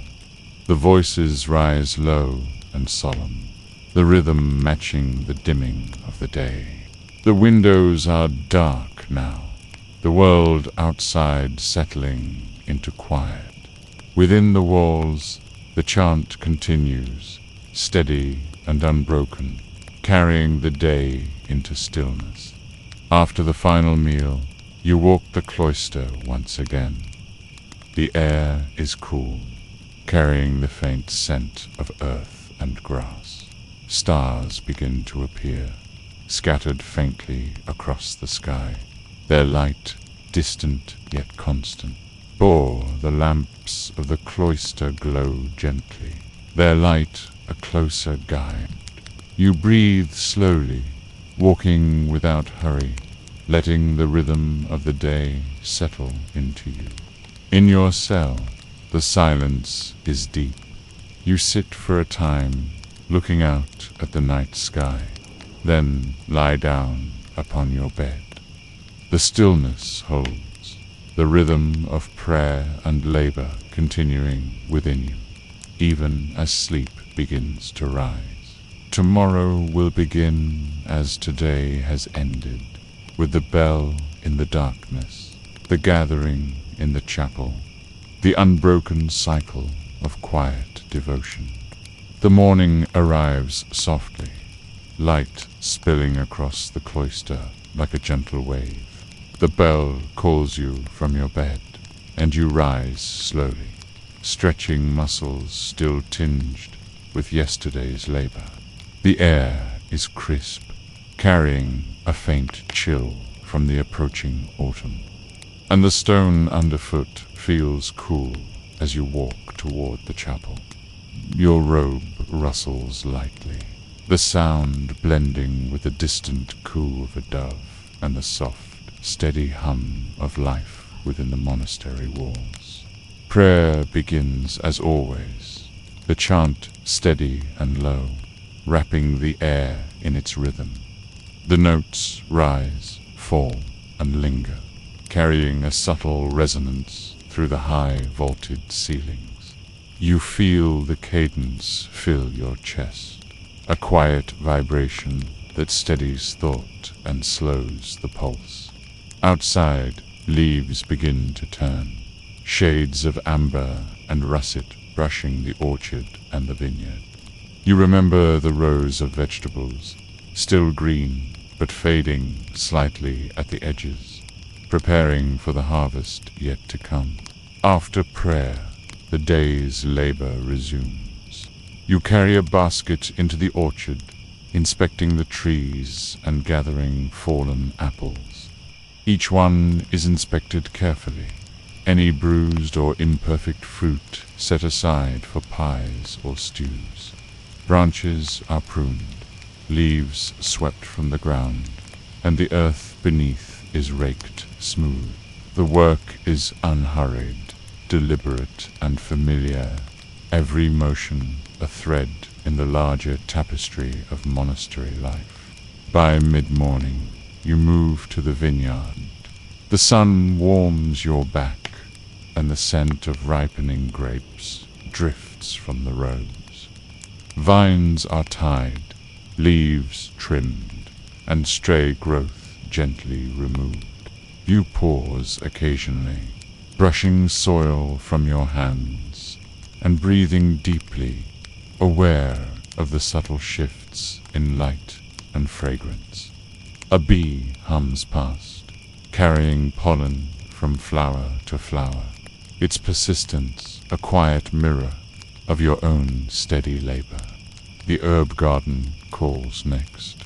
You kneel among rosemary, thyme, and sage, clipping sprigs for drying. Each cut releases fragrance, filling the air with soft herbal warmth. Lavender and chamomile are gathered gently, the flowers drying in neat bundles to serve as medicine or incense. Even the smallest leaves feel important here, every sprig contributing to the monastery's daily life. When the midday meal arrives, it is simple and nourishing. Bread, a portion of cheese, water, or ale, each bite savored quietly, without hurry. You notice the faint sunlight filtering through the windows, the dust motes dancing lazily in the warm beams. The air feels slow, weighted with satisfaction from a morning of care and attention. Afternoon brings writing in the scriptorium. The quill scratches across the parchment, forming letters that will endure beyond your lifetime. Light fades gradually, and the warm glow of lamps replaces sunlight, illuminating the pages with gentle steadiness. You pause to straighten your hand, breathe slowly, and watch shadows lengthen across the walls. Evening prayer gathers the monks once more. Voices rise low, resonant, a final rhythm to close the day. Afterward, the last meal is taken in silence, and the cloister walk offers a cool reprieve under a sky scattered with stars.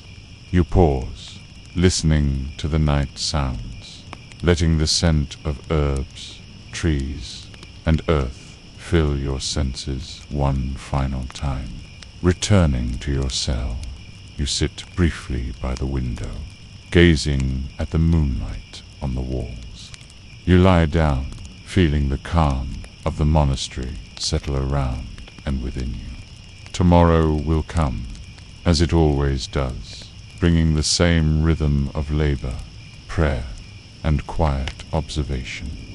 Yet there is comfort in this constancy, a gentle assurance that life moves in measured, deliberate steps, each day unfolding like the one before it, each breath part of the endless cycle.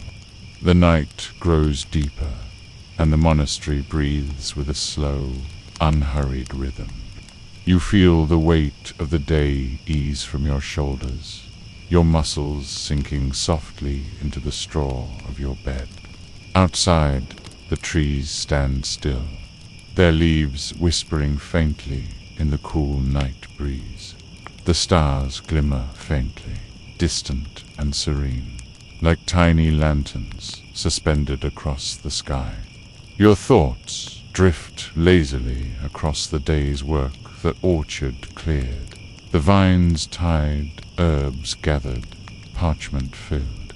Each action, repeated in its measured way, now rests in stillness, its echo settling gently in your mind. You remember the gentle hum of bees, the rustle of leaves, the faint scent of lavender and thyme carried through the cloister. Everything moves slowly here, yet nothing is lost. Every moment contributes to a larger, quiet pattern.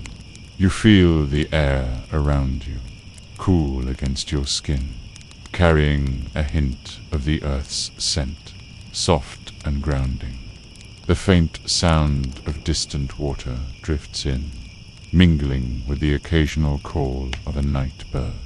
Each sound is a thread in the larger tapestry of the night, a gentle accompaniment to the rhythm of your breathing.